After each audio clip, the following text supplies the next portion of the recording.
साजली ही नवरी बाई नवरोबासाठी ग, गाली हळदी चाले दिसते किती गोड ग.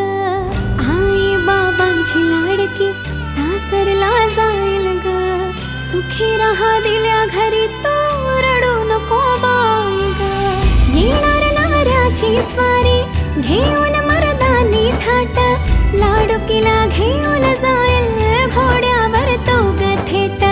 सखे तुझी आठवण येईल ग, हो हळदी अंगा